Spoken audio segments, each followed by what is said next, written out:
I'm Daniel. My parents passed away in a car accident during the winter of my 3rd year of junior high. At that time, my younger brother John had just entered elementary school and couldn't do much without someone's help. Our relatives weren't unkind people, and they mourned our misfortune with us. However, all their households had circumstances that made it impossible for them to take in both a 15-year-old and 7-year-old child. Essentially, we had no one to rely on.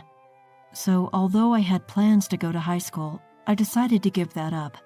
Instead, I began working as a construction worker at a local construction company from the spring. While my classmates were attending high school and enjoying their youth, I had to work from morning till evening, sweating it out. It was tough, and people around me who didn't know my situation suspected poor academic ability or bad conduct, which sometimes made me feel miserable. But watching over and raising my little brother was much more important. I didn't want him to feel lonely, and I wanted him to live as normally as possible. Therefore, I worked my tail off every day, doing house chores even though I wasn't used to it, and helping him with his studies at night, spending all my time raising him. Perhaps, thanks to that, he grew up to be a studious and hard-working young man, progressing smoothly from middle school to high school, then to university, and eventually getting a job. Intelligent and hard-working, he is the pride of my life. When John went to college, a relative who helped him financially said, "It's because of you, Daniel, your hard work, that John grew up so straight." I was prouder than ever. One day, my adorable younger brother brought his girlfriend home. She was the daughter of a large company. She certainly had good manners and seemed smart. I wouldn't use the term a mismatch in social status nowadays, but considering our family circumstances, the relationship between him and her felt exactly like that. Though he was clearly smitten, I found myself quite intimidated by her refined aura. Moreover, we never had much female company in our house, so I had zero experience entertaining women, which made me very nervous. Despite the nerves on my part, it seemed to have been worth it. His girlfriend showed appreciation for our hospitality, and she treated me kindly, acknowledging me as her boyfriend's brother. I envied him for having such a wonderful person as his future wife. I wanted them to be absolutely happy, so I wanted to cherish my sister-in-law as much as him. At least at first. Since then, John's girlfriend has come to my house several times. Although she seemed uncomfortable in our small house, she behaved cheerfully most of the time. I was happy to think that she was getting used to our house. As if to validate that feeling, when it was decided that he and she were to get married, I felt even more relieved and delighted. However, it was a Sunday, just about a week before the wedding ceremony. Though I had the day off and was taking it easy at home, I received a call on my cell phone from John's girlfriend. Even though it was only over the phone, her voice sounded very different from when she was with him, and she sounded upset. "Brother-in-law, about John's and my wedding next week. Could you not attend?"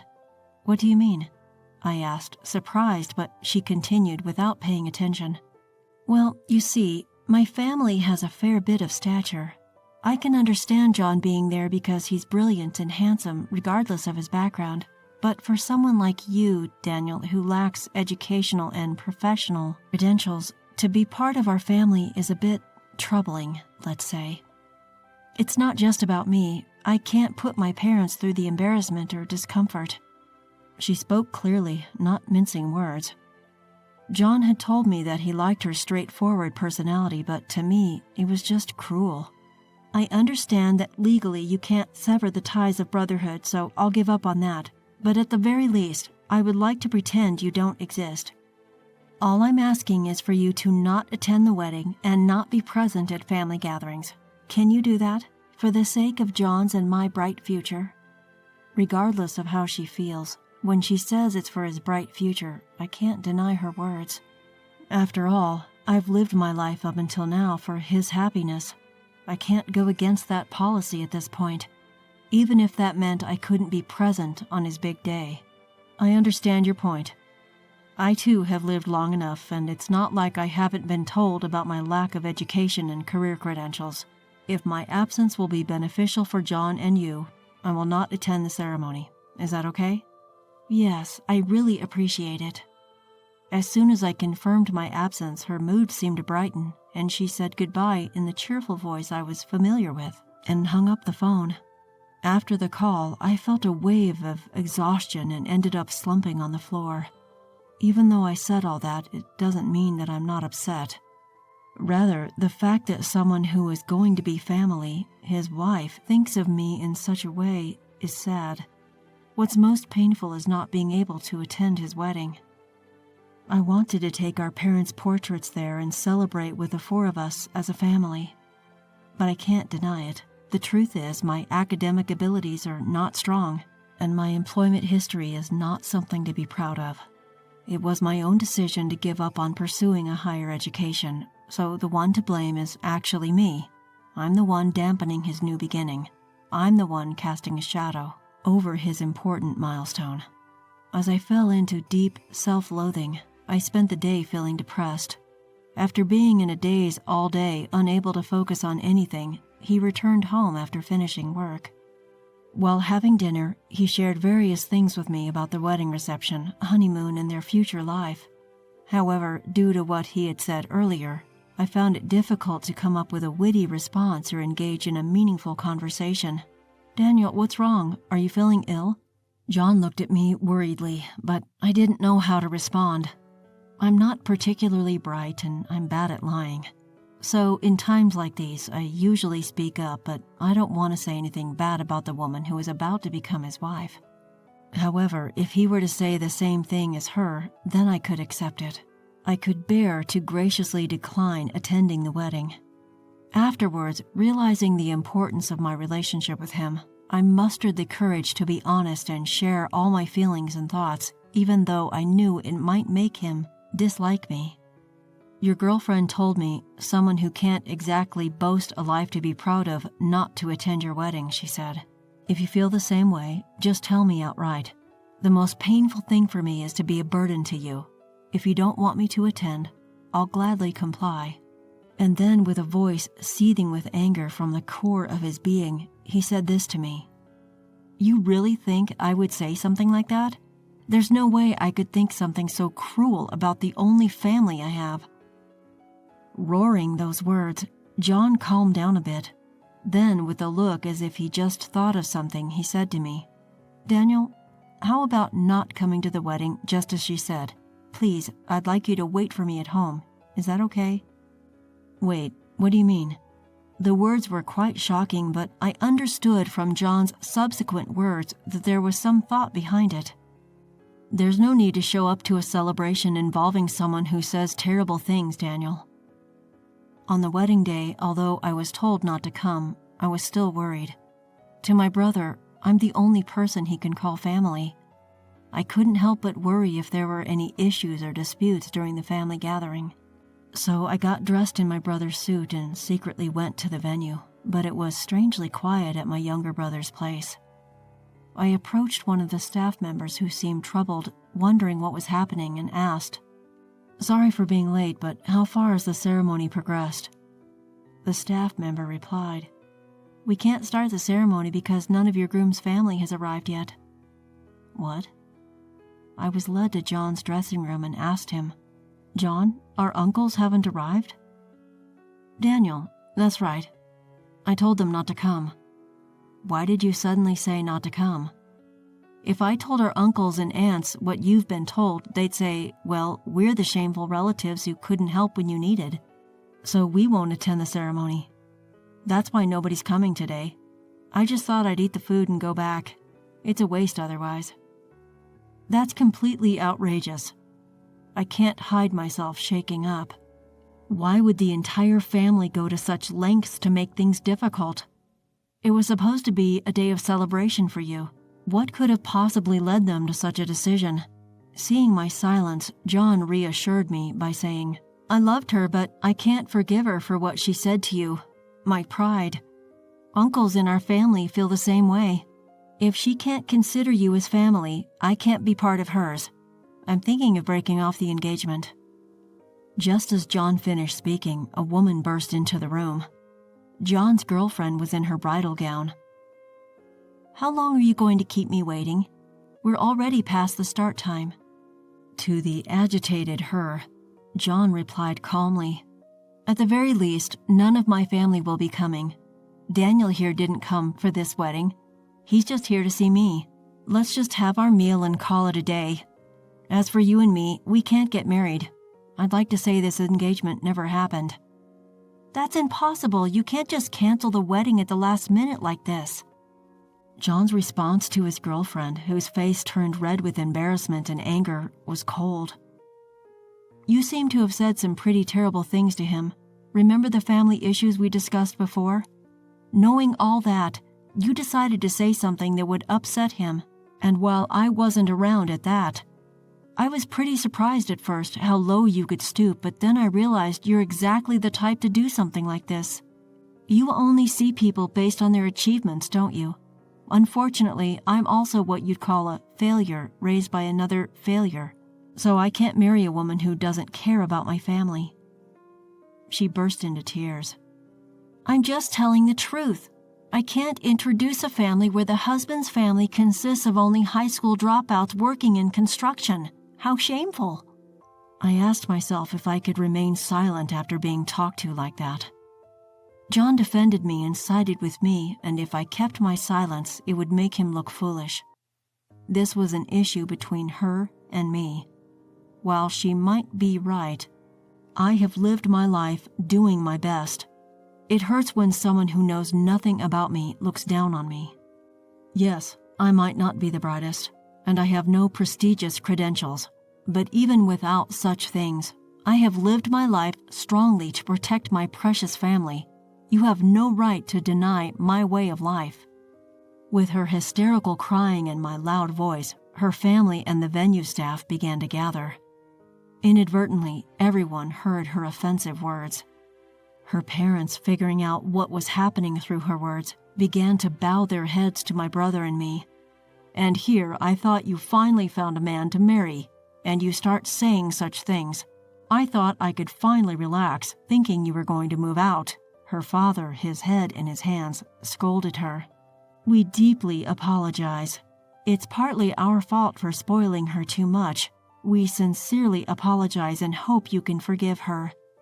Her mother, despite wearing a beautiful dress, was making a shamefaced, apologetic expression and bowing to my brother and me.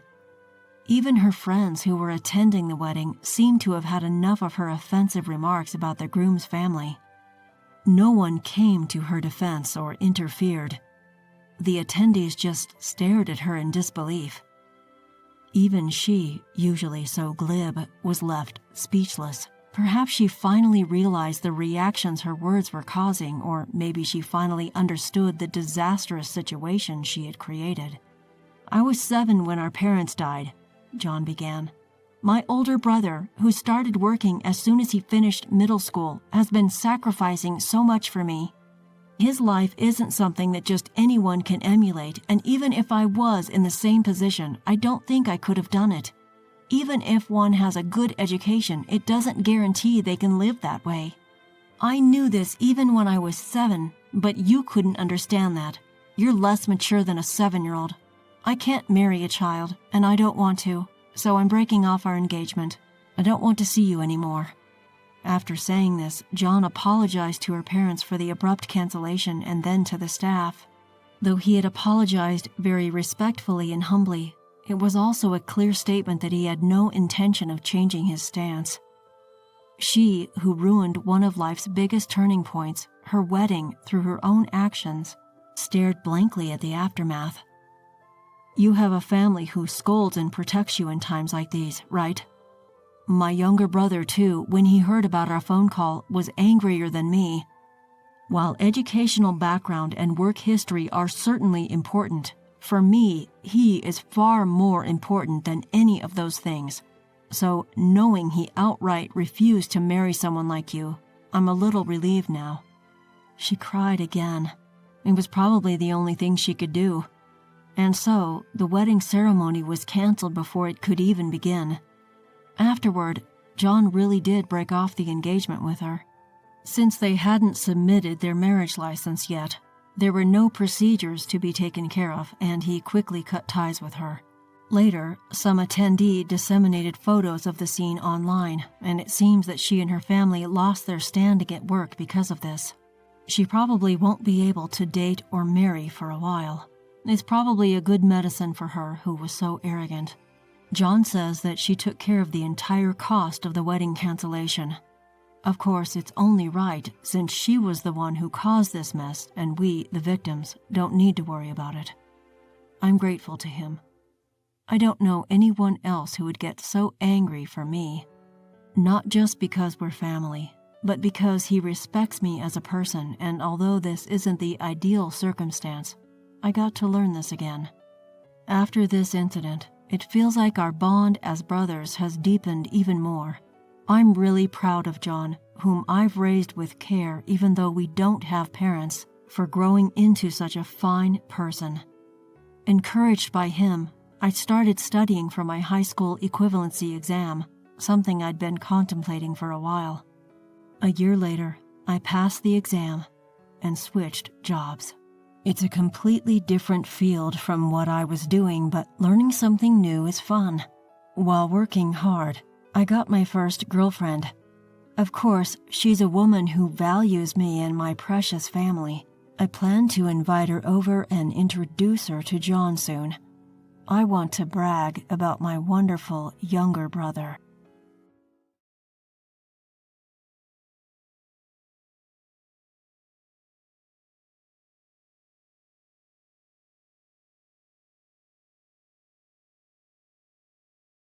Your lunch looks like pig slop.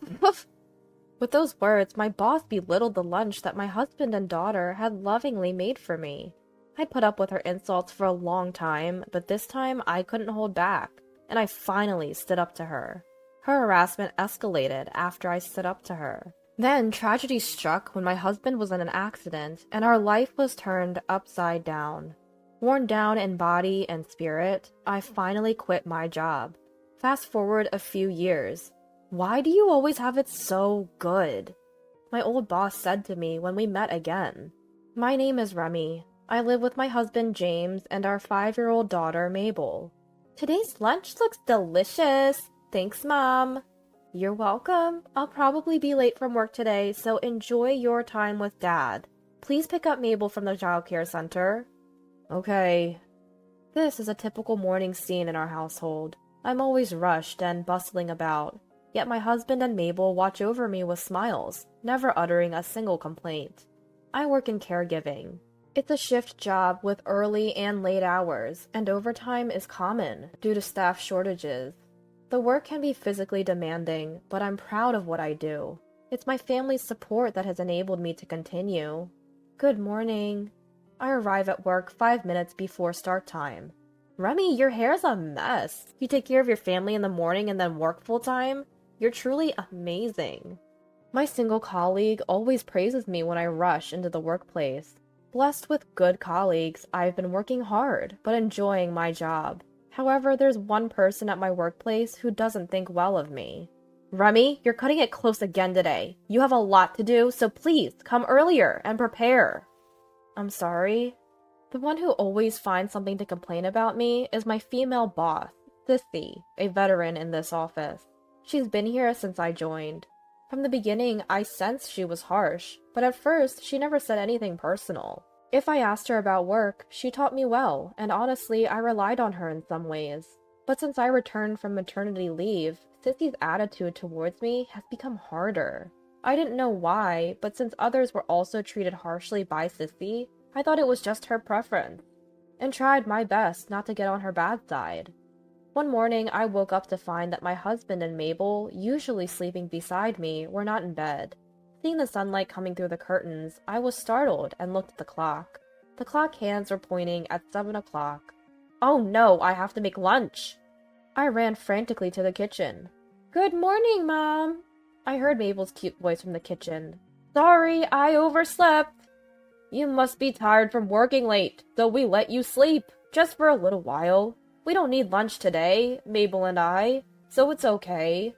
All right, I went to sleep last night without even looking at the schedule for today. Today, Mabel had lunch at school, and my husband was out, so no lunches were needed. My husband and Mabel seemed to have refrained from setting the alarm, being considerate of my accumulated fatigue. "Mom, eat this! We made it together." Mabel said this, and she and my husband smiled at each other. In Mabel's hand was my lunchbox. It was packed with sandwiches filled with boiled eggs, ham, cheese, and chicken, along with vegetable sticks and fruits. "You two made this for me?" I was so surprised that my voice cracked. Recently interested in cooking, Mabel often helps prepare meals, but she's only 5 years old. She can't use the stove or knife without me watching. On the other hand, my husband usually only makes boiled eggs. These two seem to have made lunch for me. I felt like crying. "Mabel, Dad, thank you so much." My feelings were so overwhelming that words could not convey them, and I hugged them both. "Every time I eat the lunch you make, Mom, I get so energized. Today, eat this lunch and get energized too." Mabel's words made my husband smile too. How happy I am. Thanks to them, my fatigue was completely gone, and I headed to work feeling light and happy. Then came the long-awaited lunch break. When I opened my lunchbox, a natural smile spread across my face. Sandwiches with finger marks, uneven vegetable sticks, slightly crushed fruits. Everything was adorable. I could see the two of them getting up early in the morning and working hard in the kitchen. Every bite made me feel energized. "What are you so happy about?" I suddenly glanced to the side, and there stood Sissy. Sissy peered into my lunchbox. "Wow, that looks disgusting. Your lunch looks like pig food." Sissy said, laughing. "What? Pig food?" Normally, I would silently endure Sissy's insults without responding, but I just couldn't stand her insulting my precious family. I couldn't forgive her for calling the food that my husband and daughter worked hard to make for me pig food. "Enough is enough!" I slammed the desk and yelled. The break room fell silent. Sissy was momentarily taken aback by my outburst, but quickly glared back. "It's the truth. You shouldn't defy your boss like that. You won't get away with it." With that, Sissy stomped away, her footsteps echoing. My blissful time was ruined. I closed my eyes to calm my anger. "It's okay. I have my husband and Mabel. Thank you for the meal." I had finished the lovingly prepared lunchbox, and I felt recharged with energy and courage. I'll do my best this afternoon. As I returned to my desk, ready to work, I found a pile of colorful files. Wait, wasn't I supposed to be in charge of rehabilitation this afternoon? That's the thing. Sissy told Remy to do this, all by herself. Colleague said, pointing to the stack of files. These were files related to inventory management. By herself? I'll help once you're done. Colleague whispered, glancing at Sissy, before hurrying away. Inventory now? And all by myself? Today's overtime is confirmed. From that moment on, Sissy's harassment of me only worsened. You've been sighing a lot lately. Are you okay? I'm having a hard time getting along with my boss. I love my work, though. At home, I tried not to think about work, but my husband and daughter were worried about my constant sighing. Mom, don't overdo it. Encouraged by my husband and daughter, I managed to keep working. Then one day during work, I got a call from an unknown number. Hello, this is Sunshine Medical Center. May I speak to James's wife? That's correct. Your husband was in an accident and brought here. Thankfully, his life is not in danger, but could you come here as soon as possible? What? Yes, I'll be there right away. My husband's in an accident? I tried to calm myself with deep breaths, but my heart races faster and faster. A colleague who was working with me looks at me with concern. Just leave the rest to me, Remy. Calm down. After I explain the situation, my colleague sends me off with these words. Rushing back to the office, I catch Sissy's eye. It seems my husband's been in an accident and has been taken to the hospital. Huh. Sissy responds indifferently without looking at my face. I need to leave early. Just go on then. It doesn't matter whether you're here or not. Without even looking at me, Sissy says this with an eerie smile. Sissy's nagging continues, but I ignore her, hurriedly prepare, and leave the office. Arriving at the hospital, I find my husband's left leg wrapped in bandages. Remy, I'm sorry to have worried you. I broke my left leg, but as you can see, I'm fine. My husband waves both hands to show me. I was told that his life wasn't in danger, but until I saw him, I was beside myself with worry. Don't scare me like that anymore. I'm sorry. Tears of relief overflow as my husband gently takes my hand. He broke his femur and will be hospitalized for 2 months. It will be a few months until he can return to normal life and work. From now on, I'll support the family. I declared this in front of my husband to bolster myself. From that day on, our life changed completely. Although it was already quite busy, now I had to care for my daughter, work, and handle my husband's laundry, all by myself. I could only sleep for about 3 hours. Moreover, I had to adjust my work schedule for my daughter's childcare, drop-off, and pickup. My colleagues said, "We help each other in times of trouble." But Sissy took every opportunity to put me down. You can't come early or stay late because of childcare? Normally, parents would help out or something. Anyway, it's because you're so spacey that you guys get into accidents. You and your family really are something, interfering with work like this. Huh. Sissy laughs snidely.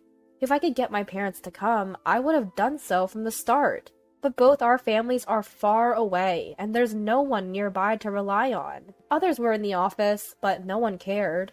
Well, if they spoke up to Sissy, they'd become her next target, so no one would risk defending me.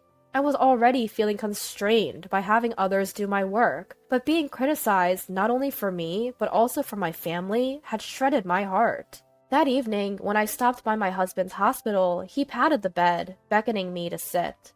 Remy, something's wrong. You don't have to endure anymore. I had been desperately trying to be strong for the family, but my husband seemed to see right through me. I finally opened up to him about Sissy's harassment.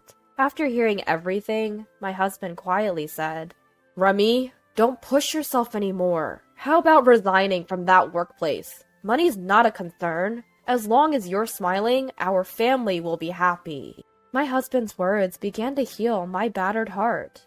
James, thank you. With that, I submitted my resignation the next day. You're just quitting your job in the end, huh? Ignoring Sissy's nagging to the very end, I tidied up my belongings and left the company I had worked at for 10 years. With extra time on my hands, I started cooking with my daughter, accompanying my husband in his rehabilitation, and cherishing the time spent with my family. From the outside, it seemed like I was selflessly supporting my daughter and husband, but in reality, they were the ones helping me. Spending time with the two of them rejuvenated my stress-weakened heart, and I began to feel happy every day. Mom, let's bake cookies today! Sure, we ran out of butter, so let's go buy some. Now I have time to leisurely make sweets with Mabel after she gets back from the childcare center.